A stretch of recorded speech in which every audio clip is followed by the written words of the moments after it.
Now, today I'm going to do some things on the actual exercises as well as sitting on the sofa. There's going to be a little bit on the whiteboard as well, where we're going to look through some ideas around sets and reps and different intensities that we can do with fingerboarding. It's going to be a bit more kind of varied in terms of what we do. So I hope this is really useful and you can take some of this stuff and apply it to what you have at home.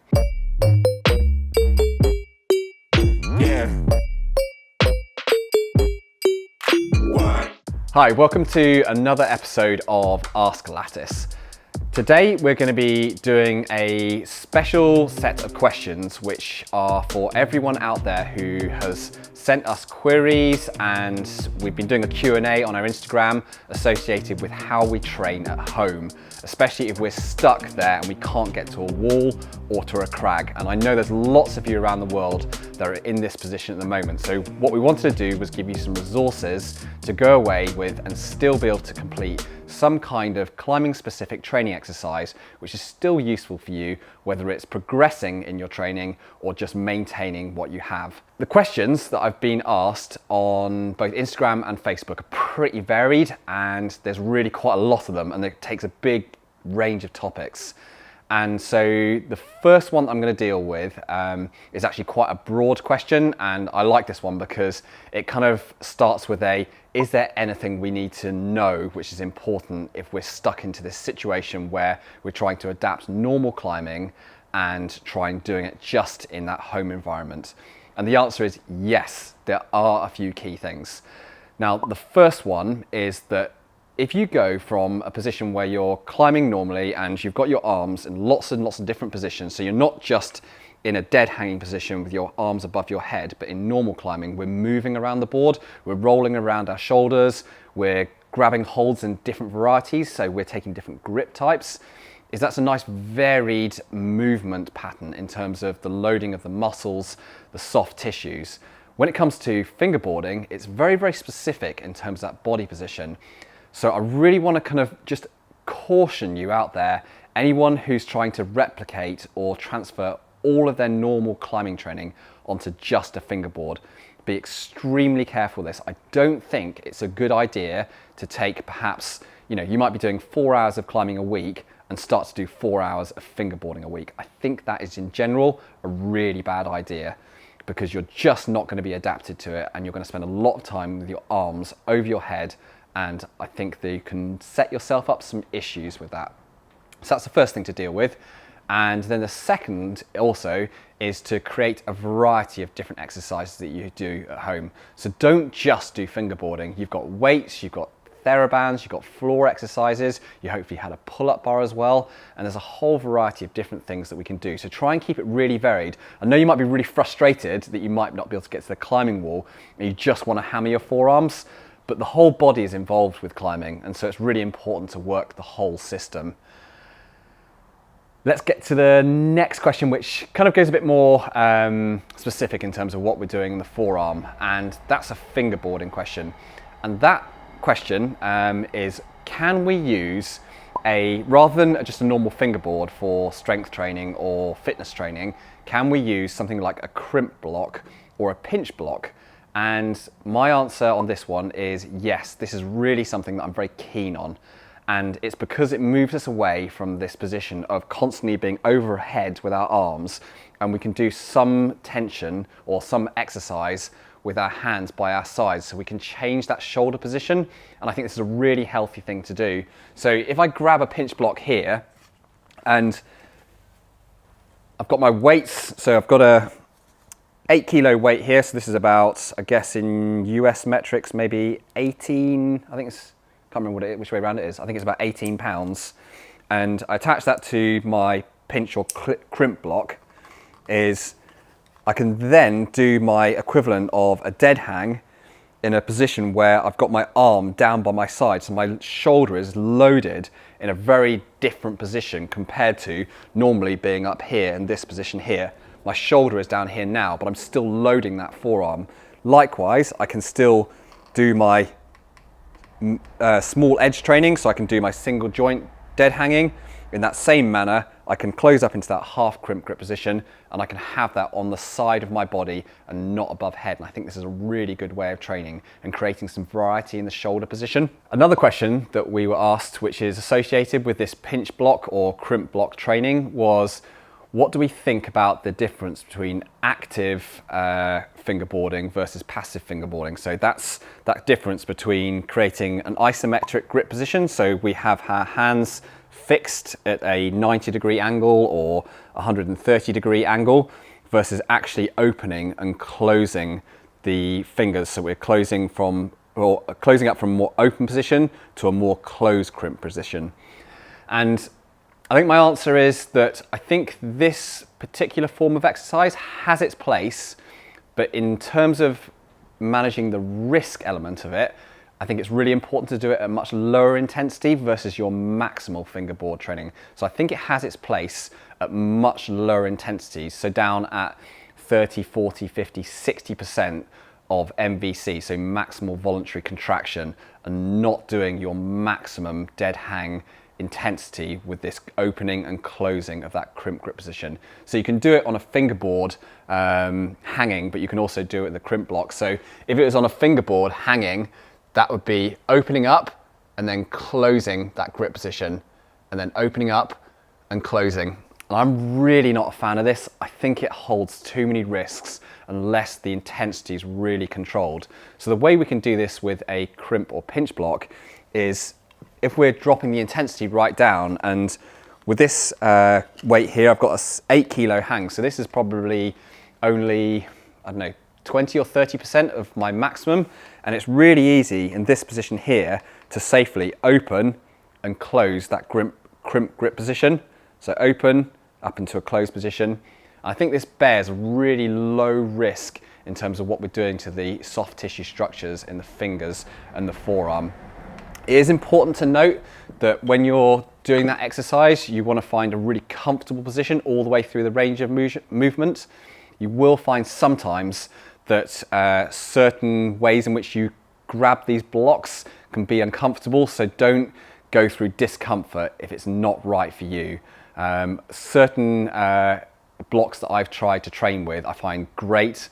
Others, it really seems to kind of tweak and clunk inside my fingers, so I stay well away from those. So key thing here is keep the intensity really low if you're going to do any of that active crimping open to closed. Another question that we've had is around the variety of grip positions that you might use when doing your dead hanging or crimp or pinch block training at home. Now, I think it's very important that you use a large variety of grip positions.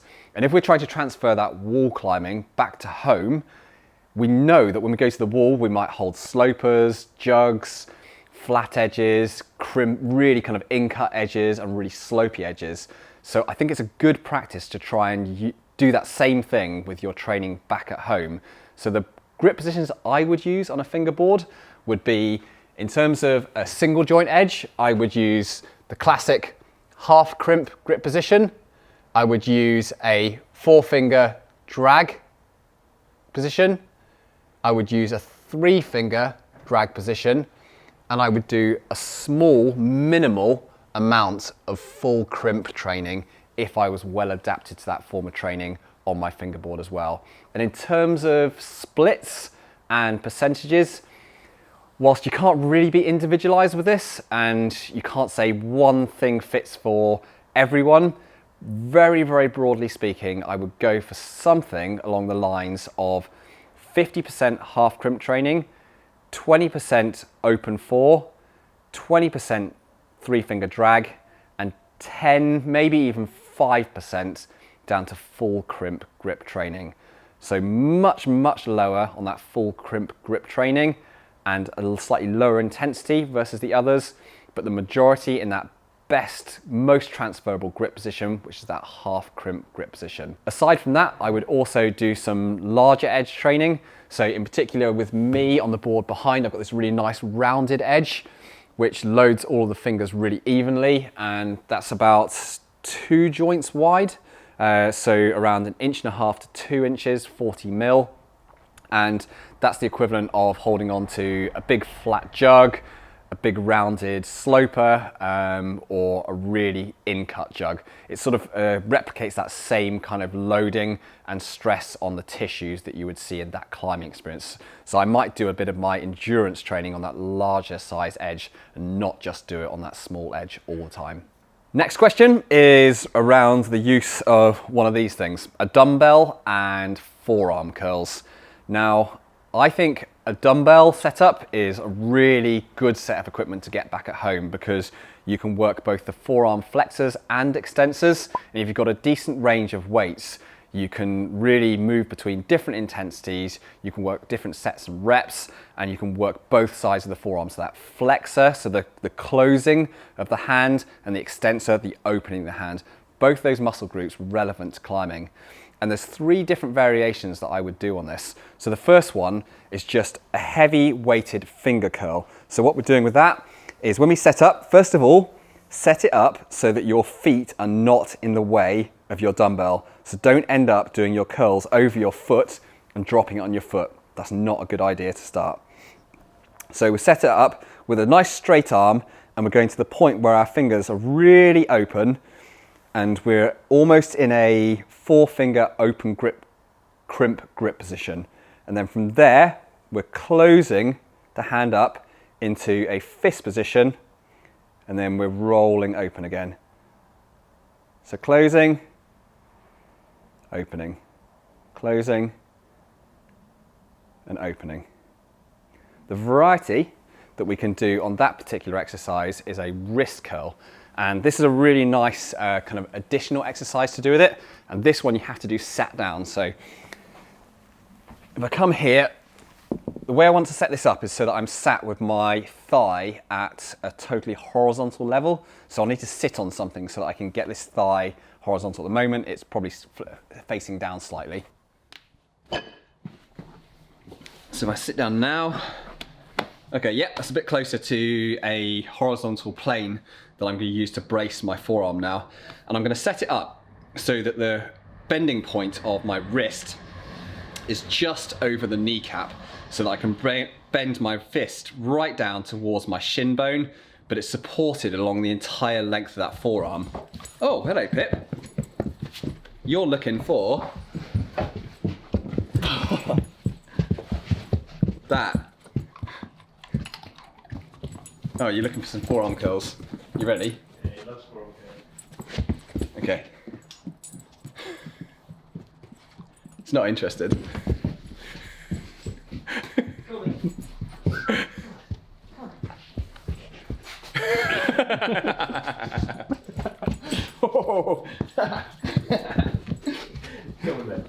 Getting annihilated again. That's the other training dog that we've got around here. So with this exercise, we're going to set it up this time so that we start in the closed fist position. So we're kind of in the top position where our fist is level with our forearm, it's not dipped down, and we're really contracted in terms of that forearm flexor unit. And then from there, we're in control, going to roll and lower that fist over the top of our knee. So we're really well supported by our forearm all the way along the length of our thigh. It's really important that you don't extend really far out so that your wrist isn't supported.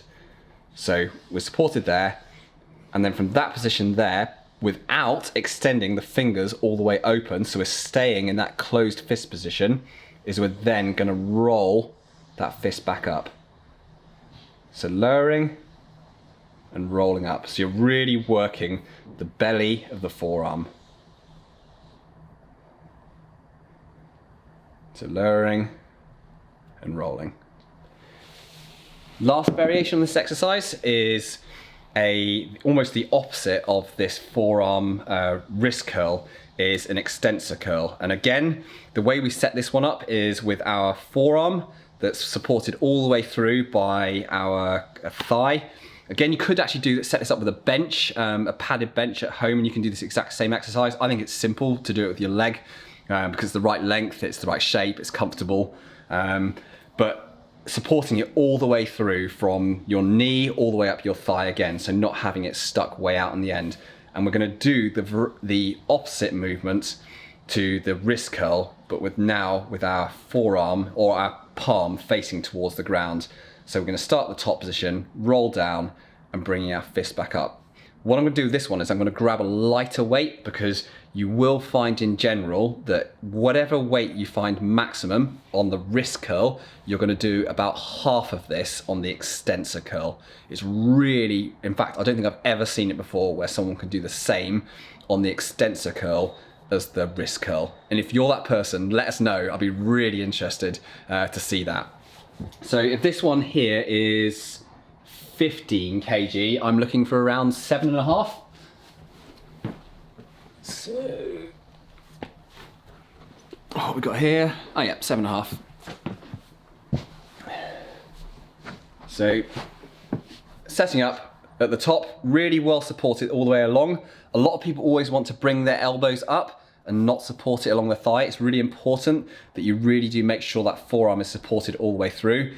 If your elbow is drifting up, then it's likely that this weight is too heavy. So lower that fist all the way down, and then we're going to bring that back up again. So really working those forearm extensors. Lowering down, bringing back up.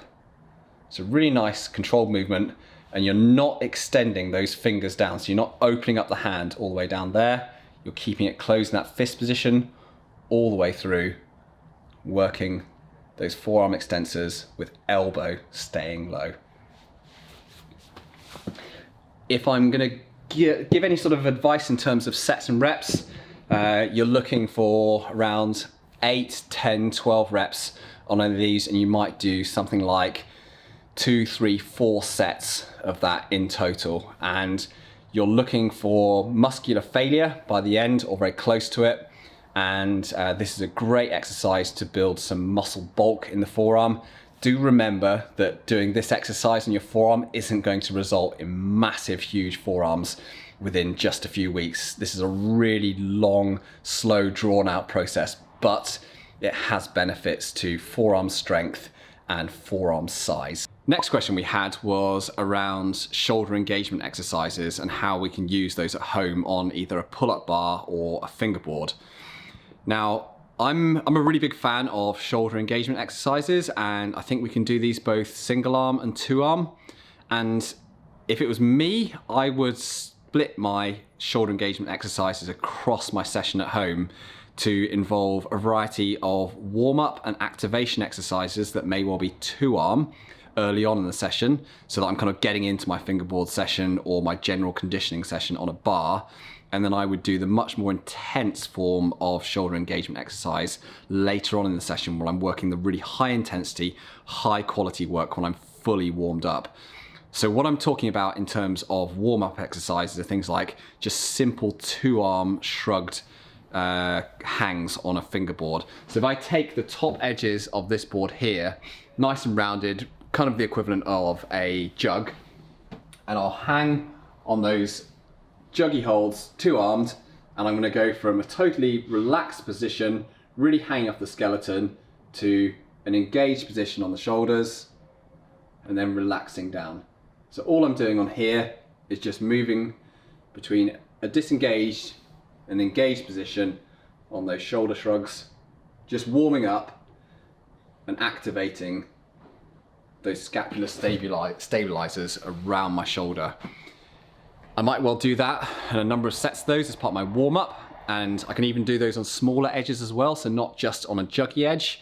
And then later on in the session, when I'm really working on the very high quality work, I might then move on to single arm engagement exercises. And you can do, if you're really advanced, you can actually do these weighted as well, so you can put a little bit of weight in the other hand. But I'll show you a body weight version of it, just so you can see what I'm talking about. And I really like to do these in the high quality part of my session. So I'm going to be grabbing a really nice big hold, so I'm not limited by forearm strength on this, so I would never do this on a single joint edge. I'm just not strong enough. Some people might be, but I'm not. So I'm going to grab a good sized edge, and then from there, I'm going to go from that same disengaged, relaxed position, and I'm going to move up, engaged, back down, engage, back down, engage, back down. Same, I'm going on the other arm.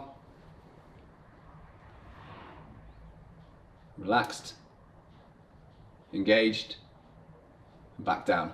What I'm trying to do on this particular exercise is not turn in under the board and rotate anteriorly on my shoulder. I'm trying to stay relatively square on, so I'm really working the back of the shoulder and those muscles specific to a really good level of strength and conditioning surrounding that lock strength and being able to bring and rotate that shoulder backwards on the climbing wall. So a really good combination of exercises to do within your fingerboarding or pull-up exercise session.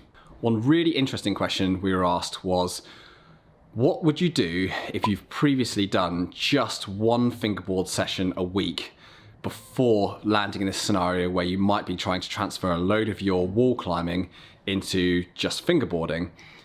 And my answer on this would be very, very cautious about the additional fingerboarding that you might do if you've previously done one fingerboard session a week.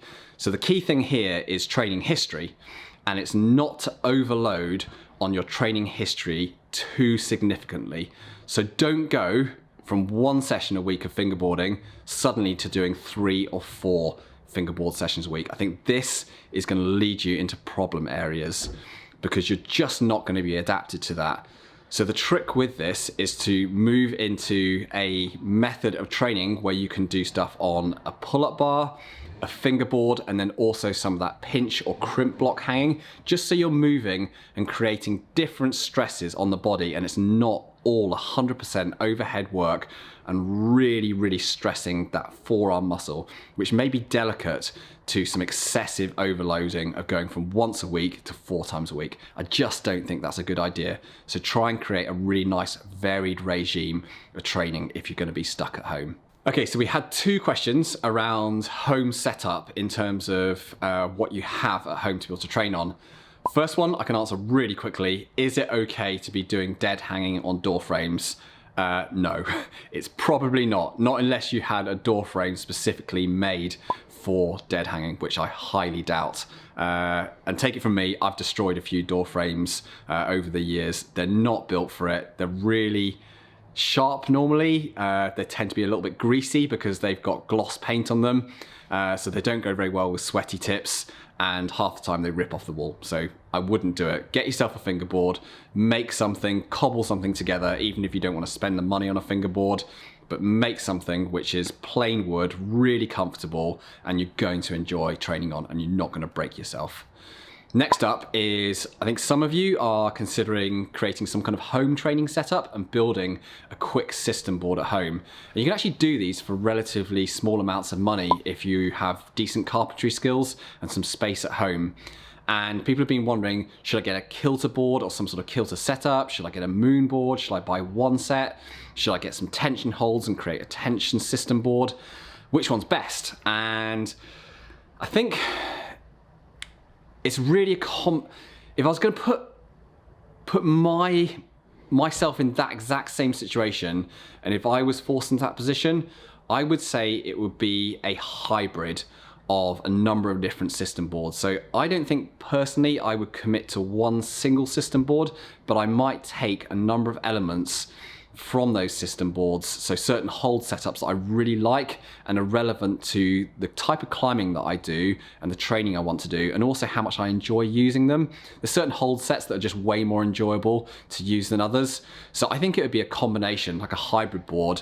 So I would have a variety of different grip types, so crimps, slopers, pinches, and I'd also have a variety of different sizes because I'm a route climber as well as a boulderer. So I want to have some really hard, high intensity stuff, but I also want to have some stuff that I can do recovery work, power endurance, endurance training, the whole lot. So I think I would create a really good, broad hybrid board at home that might have a variety of different holds. That's what I'd go for.